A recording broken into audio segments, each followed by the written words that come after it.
Hi, Michelle here. Something that I think that people who have grown up in an abusive, dysfunctional, or exploitive environment have to be careful about is their boundaries may be too open and lax, and they may be too giving and trusting. And so they are vulnerable to other people taking advantage of them. And that can even be spiritual groups or personal development groups. Um, People who are compassionate and open minded and idealistic can have more of a tendency to believe people at face value. And they believe what people tell them, myself included. I'm very trusting initially until somebody gives me a reason not to trust them. So it's easy to believe the persona that someone portrays to you and believe that their intentions are good because they say they are. And what you have to be careful about is to see if their actual actions line up with what they express themselves to be. And something that I think that can be harmful as far as spirituality is, and the law of attraction type of thinking, is that you can blame the victim.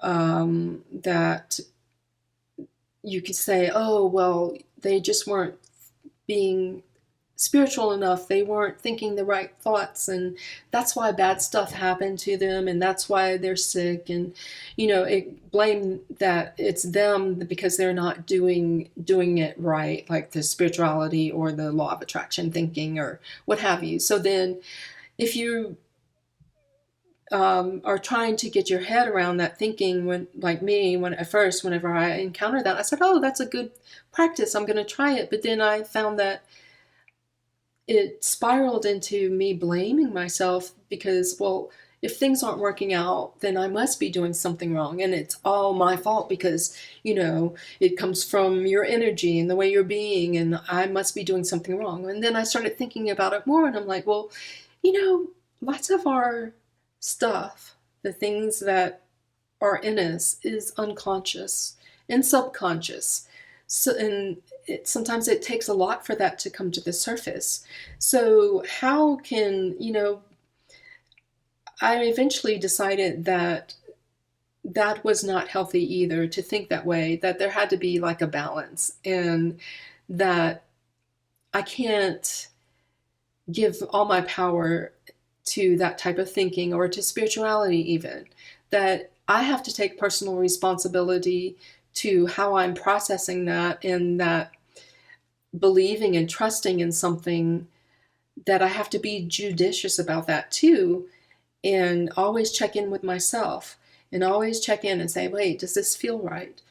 Does this, and if it's something's off about it, then to trust that. And whenever somebody that you think is one way, like they're portraying themselves, people can be chameleons and good actors, and they know the right things to say, and they can be, I guess they're like sociopath, psychopath type people who can pretend and manipulate you. And so you have to be careful and really kind of keep a little distance and awareness, and not be so trusting, and to protect yourself. And eventually I figured that out, and you have to really watch and be observant about if a person's actions line up with their words.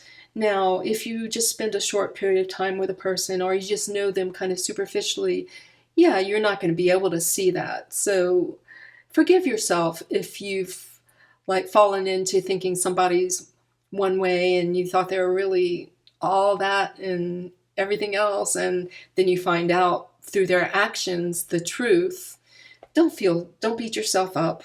You know, we it's okay to be trusting, but whenever you find out the truth about somebody, believe it and cut your losses and move on, which I have done. But I think that whenever you're a very compassionate, giving, loving person, that you have to really stay aware. So I hope that helps. And thank y'all for listening and watching. Bye.